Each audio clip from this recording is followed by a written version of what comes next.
High Commander Vexler Thran surveyed the scene from the command deck of the Katheian flagship, the Void Spear, his four eyes narrowing as he scrutinized the small blue-green planet displayed on the expansive viewscreen. His lieutenant, Carrie Zunther, stood rigidly beside him, her mandibles clicking with unease. "So this is the famous Earth," Vexler stated, his voice laced with disdain, "the supposed saviors of the galaxy." A harsh laugh escaped him, causing several bridge officers to wince.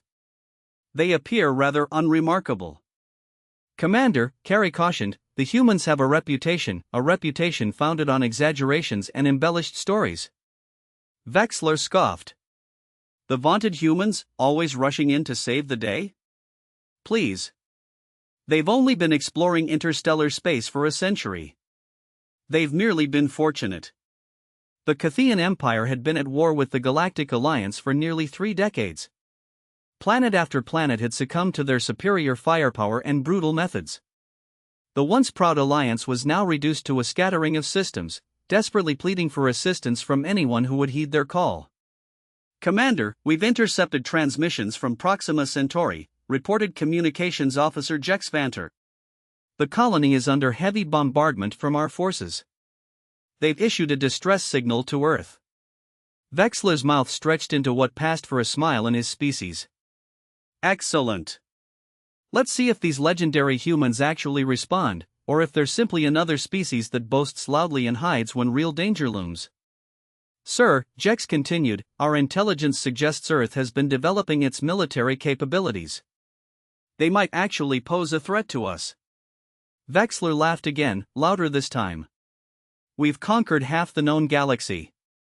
What could these primitive bipeds possibly do against our armada?" Carrie Zunther remained unconvinced. Against the wishes of her superiors, she had studied human history extensively. There was something about these creatures that unnerved her. "Commander, perhaps we should consider—" "I'm not interested in your human fascination, Lieutenant," Vexler interrupted. "Position our forces to intercept any vessels leaving Earth's orbit. If they actually attempt to aid Proxima Centauri, we'll crush them and demonstrate to the galaxy once and for all that humans are nothing special." On the planet below, Admiral Elena Dubois stood before the United Earth Defense Council, her face grim as she delivered the news.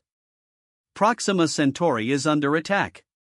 The colony has less than 48 hours before it falls completely to Katheian forces," she announced, her French accent becoming more pronounced under stress. General Marcus Jackson, head of Earth's ground forces, leaned forward. "Can they hold out until reinforcements arrive?" "Doubtful," Elena replied. "The Katheians have deployed 3 dreadnoughts and multiple support vessels. The colony's defenses were never designed to withstand such an assault." Council President Takashi Yamamoto rubbed his temples. "And I presume the Galactic Alliance is once again asking for our help." "They're not asking, sir," Elena said with a slight smile. "They're begging."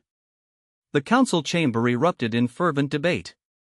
Despite joining the Alliance 15 years ago, Earth had maintained a policy of limited intervention in galactic affairs. They had provided humanitarian aid, shared technology, and occasionally deployed small tactical teams, but had never committed significant military resources. "We cannot stand idly by while an entire colony is wiped out," shouted Councillor Diana Okafor, slamming her fist on the table.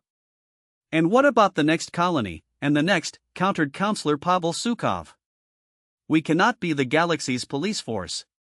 Admiral Dubois cleared her throat loudly, silencing the room.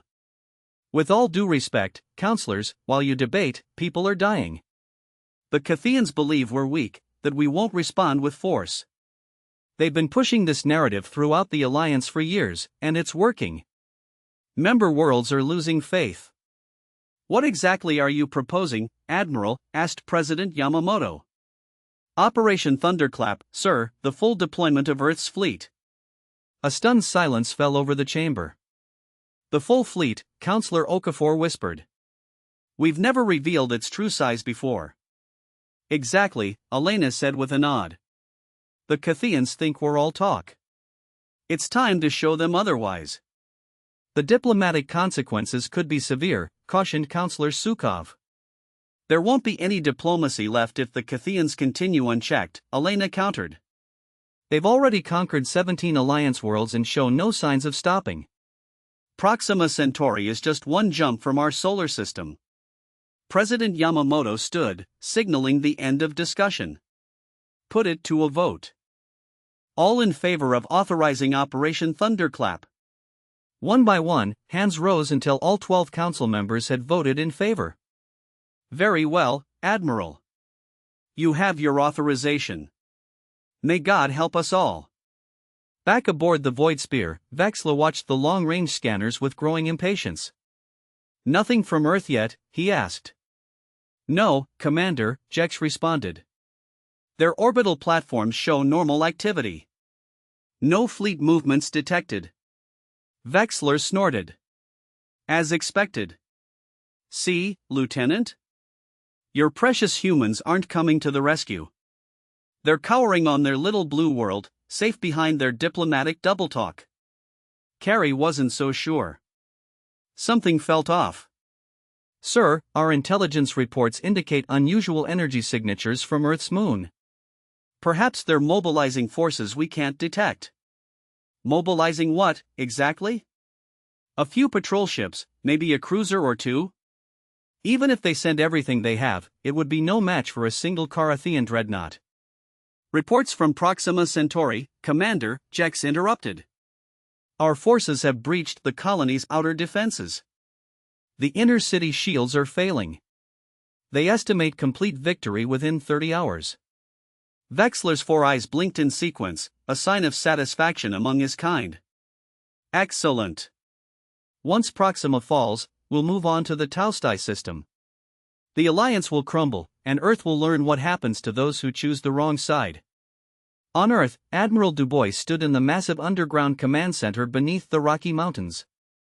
Hundreds of officers and technicians worked at stations around her, preparing for the largest military operation in human history. Status report, she demanded. Fleet Commander Jason Torres looked up from his console. Luna Base reports all vessels ready for departure. Defense fleet standing by. Jupiter orbital platforms are launching now, and the Artemis Protocol. Torres grinned. The stealth carriers have maintained position behind the Katheian detection grid for the past 6 months. They await your command. Elena took a deep breath. This would change everything. For years, Earth had deliberately understated its military capabilities, letting the galaxy believe they were just a minor power with limited reach. It had been a strategic decision, allowing them to build up forces without drawing attention. Send the activation codes, she ordered. Activate all fleets to converge on Proxima Centauri. Then again, execute Operation Thunderclap. Throughout the solar system, hidden shipyards and concealed bases suddenly burst with activity. From Luna's far side, from Mars' polar caps, from the clouds of Jupiter and the rings of Saturn, vessels of all sizes emerged, massive carriers, sleek destroyers, heavily armored dreadnoughts, each bearing the Earth Defense Force insignia. In total, over 700 warships powered up their engines and prepared for faster-than-light jumps. It was the largest armada the galaxy had ever seen, and no one outside of Earth's highest military echelons had known of its existence. At Proxima Centauri, the human colonists fought desperately to hold back the Katheian forces. Governor Amara Singh coordinated the defense from a bunker beneath the capital city. "The northeast quadrant shield is down," reported Security Chief Leo Baldwin.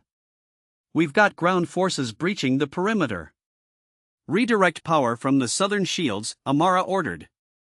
"We need to hold them back for as long as possible." "Governor, we can't hold out much longer," Leo said grimly.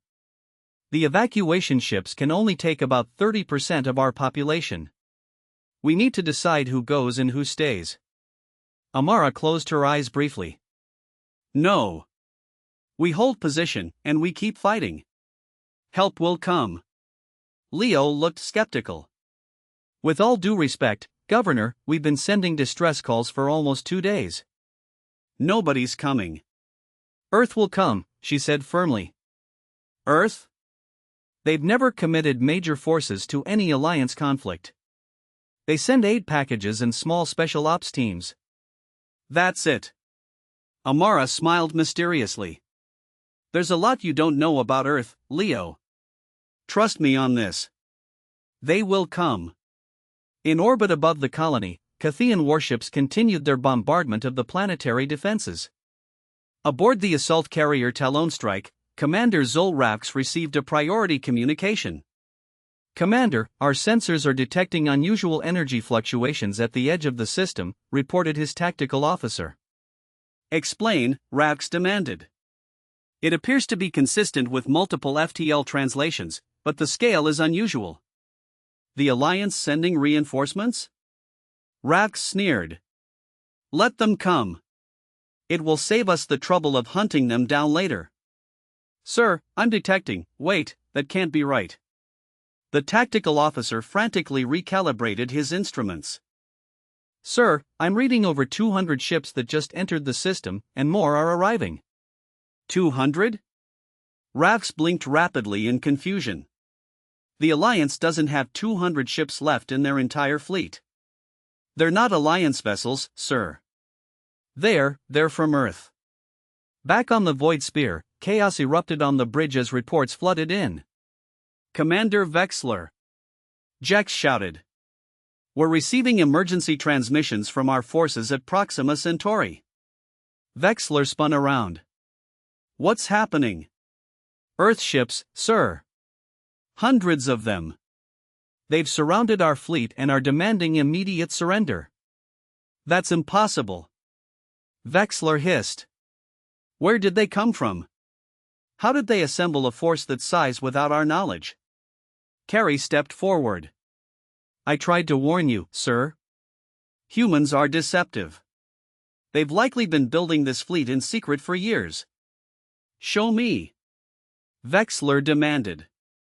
The main view screen flickered to life, showing the space around Proxima Centauri.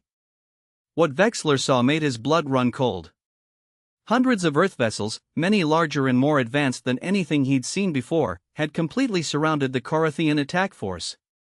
"Incoming transmission from the Earth flagship," Jex announced.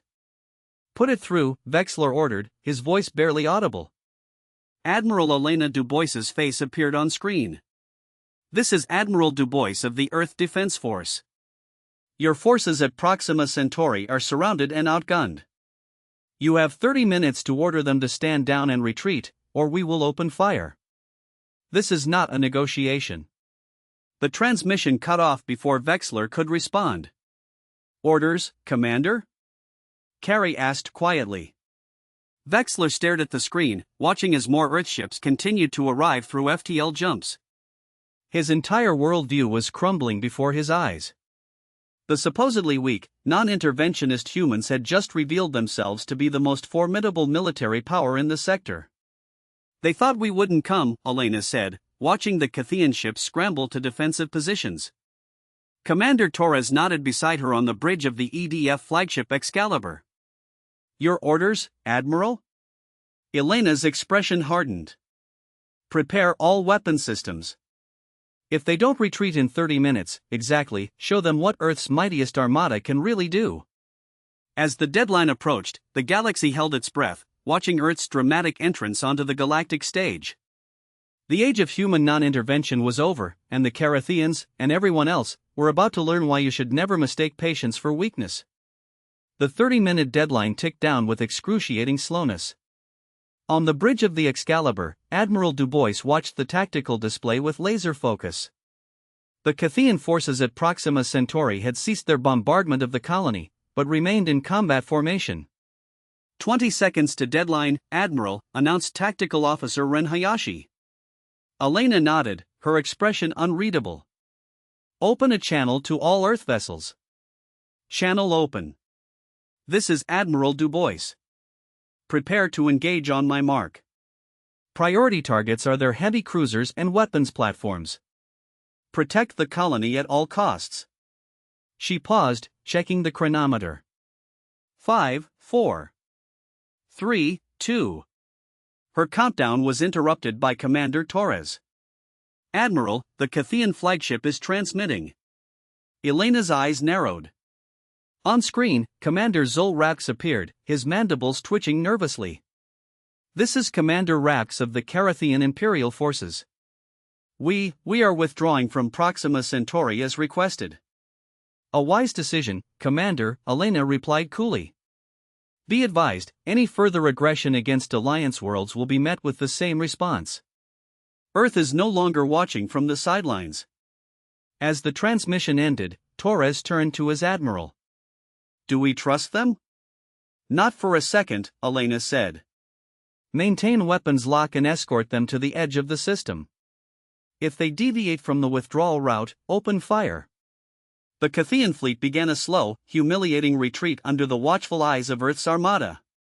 On the colony below, cheers erupted as news spread of the invaders' departure. Governor Amara Singh emerged from her bunker, tears streaming down her face as she looked skyward. The orbital bombardment had devastated much of the colony's infrastructure, but the people had survived. I told you they would come, she said to Security Chief Baldwin, who stood beside her in stunned silence. That's the Earth fleet, Leo whispered, watching through a portable scanner as hundreds of ships moved in perfect formation above them. I've never seen anything like it. Few have, Amara replied with a knowing smile. Earth has been building in secret for over a decade. They knew this day would come eventually. On the Void Spear, Commander Vexler paced furiously, his claws clicking against the metal deck. The humiliation of retreat burned through him like acid. This changes nothing, he snarled. One victory doesn't win a war. We still control most of the Orion Arm. We still have the largest fleet in the galaxy. Sir, Carrie corrected quietly, Earth just revealed a force larger than our main battle fleet. Vexler rounded on her. Are you enjoying this, Lieutenant? Did you know about this all along? No, sir, but I've studied human history. They've always been like this, appearing weak until the moment they strike with overwhelming force. It's a strategy they've employed among themselves for centuries. Vexler collapsed into his command chair. The Supreme Council will have my head for this defeat. Perhaps not, sir, Jex suggested. We gathered valuable intelligence on Earth's capabilities. That information alone is worth more than a victory at Proxima Centauri. Vexler's eyes gleamed with renewed purpose. Yes, you're right. We forced them to reveal their hand. Now we know what we're truly facing. He straightened in his chair. Send a priority transmission to Supreme Command. We need to regroup and reassess our strategy. 3 days later, Admiral Dubois stood before the Galactic Alliance Council on Akathar Prime. The Grand Chamber was filled to capacity, representatives from dozens of species all eager to hear from the leader of Earth's surprising military force. Admiral Dubois, began High Chancellor Taver-Ren, an elderly Atheran with luminescent skin, on behalf of the Alliance, I extend our deepest gratitude for Earth's intervention at Proxima Centauri. Many lives were saved by your actions. Elena nodded in acknowledgement. Earth has always stood with the Alliance, Chancellor. We simply decided it was time to stand more visibly. Indeed, Ren said, his tone shifting, which raises the question that everyone in this chamber is wondering, why conceal such military capability for so long? Many Alliance worlds have fallen while your ships apparently sat idle. A murmur of agreement rippled through the chamber. Elena had anticipated this reaction. Chancellor, members of the Council, Earth joined the Galactic Alliance as a junior partner 15 years ago. At that time, we were advised by this very council to focus on economic development rather than military expansion. She paused, letting that sink in, before continuing. We chose to follow our own path while respecting the Alliance's diplomatic efforts. We built our forces in secret, not to deceive our allies, but to prevent the Katheians from identifying us as a primary threat before we were ready. And now, asked Councillor Varlo of the Bernari Collective. What is Earth's intention moving forward? To end this war, Elena stated firmly. The Katheian Empire has been allowed to expand unchecked for too long. The Alliance's strategy of gradual containment has failed. Earth proposes a more direct approach. Chancellor Rin leaned forward. You mean to take the fight to Katheian space? Precisely, Elena confirmed. We've spent years studying their defenses, supply lines, and command structure. We have a comprehensive strategy to push them back system by system until they're willing to negotiate a lasting peace. The council chamber erupted in heated discussion. Some representatives expressed enthusiastic support, while others voiced concern about escalation. "This is madness," declared the Vextari ambassador. "The Katheians will never accept defeat. You'll only provoke them to more desperate measures." "With respect, Ambassador," Elena countered, "the Katheians are already employing desperate measures. They've used planet-killer weapons on 3 Alliance worlds. They've enacted genocidal policies on occupied territories. How much worse can it get?" Before the debate could continue, an aide rushed to Chancellor Ren's side, whispering urgently in his ear. The chamber fell silent as Ren's luminescent skin pulsed with alarm. "Council members, we've just received word," Ren announced gravely. "The Katheian Empire has launched simultaneous attacks on 6 Alliance border systems. They appear to be testing Earth's response capabilities." All eyes turned to Admiral Dubois, who remained remarkably composed. "They're making a critical error," she said calmly. "Chancellor, with your permission, I need to return to my ship immediately." "Of course, Admiral." "But these attacks are exactly what we anticipated," Elena finished for him. "The Katheians are predictable in their arrogance." "You'll have my full briefing within 24 hours. As Elena departed the council chamber, her communicator buzzed. Commander Torres's voice came through. "Admiral, all fleet commanders report ready for Phase 2. "Excellent," she replied. "Initiate the Hydra Protocol. Let's show the Katheians what happens when they try to fight on multiple fronts at once." While Earth's main armada had been at Proxima Centauri, several smaller battle groups had been strategically positioned near key Alliance systems. Now, as the Katheian forces attacked these systems, they found themselves ambushed by Earth vessels that seemed to appear from nowhere. Supreme Commander Gorax of the Katheian High Council received the reports with increasing disbelief. "Defeated at Telluriv? How is this possible?" he demanded, slamming his armored fist against the war table. "And Vega Prime? Meloria, all of them?" Strategic Advisor Pell bowed apologetically. "Earth vessels were waiting at each location, Supreme Commander. They appear to have anticipated our moves perfectly." "Impossible!" Gorax roared. "Unless..." His eyes narrowed suspiciously. "We have a traitor in our midst, or the humans are simply better strategists than we gave them credit for," suggested Fleet Admiral Zorn, the most experienced military leader in the Empire. "We've underestimated them from the beginning." Gorax turned his rage toward Zorn. "You dare suggest the Katheian Empire is outsmarted by these primates?"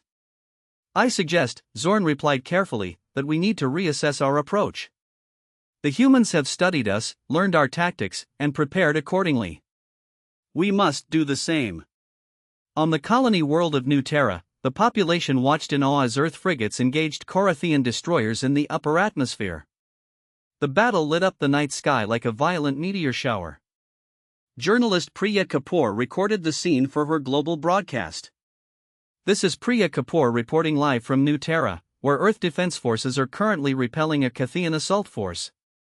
Just 2 weeks ago, such a defense would have been unthinkable, but now the tide seems to be turning in this long and bloody war." Cameraman Tommy Olsen panned upward to capture a Katheian cruiser erupting in flames as it plunged toward the ocean. "Incoming," someone shouted, and everyone dove for cover as debris rained down from the sky. When they emerged, Priya continued her report, brushing dust from her jacket. "The question on everyone's mind, why now? Why did Earth wait so long to reveal its true strength?" "I spoke with military historian Professor Jorge J. Mendoza earlier today." The broadcast cut to a recorded interview with a distinguished older man. "Earth has always followed a doctrine of patience and preparation," Mendoza explained. "From ancient times through our early national conflicts, the most successful human military leaders understood the value of appearing weaker than you are until the decisive moment." "So this was the plan all along?" Priya asked. "Almost certainly," Mendoza nodded.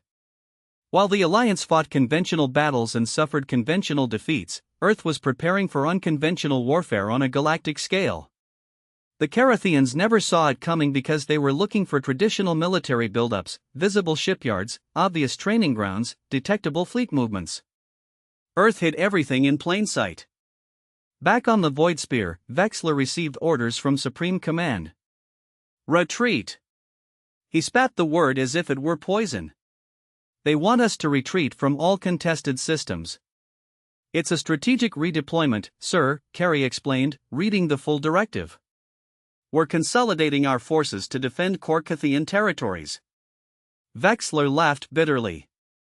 3 months ago, we were planning the final destruction of the Alliance. Now we're scrambling to protect our own borders. He turned to his lieutenant. Tell me honestly, Carey, can we win this war? Carey hesitated, then spoke truth to power. Not as things stand, Commander. Earth has changed the equation completely. They've deployed technology we've never seen before, tactics we cannot counter, and they seem to know our every move before we make it. Then what hope do we have? Negotiation, Carey suggested. The humans have always valued diplomacy alongside strength. If we sue for peace now, we might preserve much of the Empire. The Supreme Council will never agree to peace talks, Vexler said dismissively. Not until we've suffered far greater losses than perhaps, Carey said carefully. Leadership needs to change. Vexler stared at her for a long moment, understanding the dangerous suggestion. That would be treason, Lieutenant. So is leading our people to complete destruction, sir. 6 months later, Admiral Elena Dubois stood on the observation deck of the Excalibur, watching as shuttles carried diplomats to and from the massive space station that orbited the neutral world of Harmony. Peace negotiations between the Alliance and the new Katheian leadership had been underway for 2 weeks. Commander Torres joined her, offering a cup of coffee. The Katheian delegation has accepted our terms for the Riel sector, Admiral. Good, Elena nodded. And the prisoner exchanges are scheduled to begin tomorrow. All Alliance prisoners of war will be returned within 30 days. Elena sipped her coffee, her expression pensive. I never thought I'd see this day, Jason. Not after all the blood that's been spilled. The coup against the Supreme Council changed everything, Torres remarked. Fleet Admiral Zorn is proving to be a more reasonable leader than his predecessors. Reasonable because he's pragmatic, Elena corrected. He saw the writing on the wall. The Empire was losing systems daily, their economy was collapsing under wartime pressures. They had no choice but to negotiate. Do you think the peace will last? Elena turned from the viewport to face her second in command. That depends on us as much as them. Earth showed the galaxy that we can fight when necessary. Now we need to show that we prefer not to. On Harmony Station, the negotiations continued under the watchful eyes of Alliance and Earth security teams. Fleet Admiral Zorn, now interim ruler of the Katheian Empire, sat across from Chancellor Rin and Earth's President Yamamoto. The demilitarized zone along the Orion border must extend at least 5 light-years into former Katheian territory, Rin insisted. We need a proper buffer. 3 light-years, Zorn countered. Any more would leave key Katheian worlds vulnerable. President Yamamoto, who had been quietly observing, finally spoke. For light years, with joint patrols and monitoring stations. Both sides maintain visibility, neither maintains military advantage. Zorn's mandibles clicked thoughtfully. Acceptable. With conditions regarding patrol compositions and command structure. We can work out those details in the Security Subcommittee,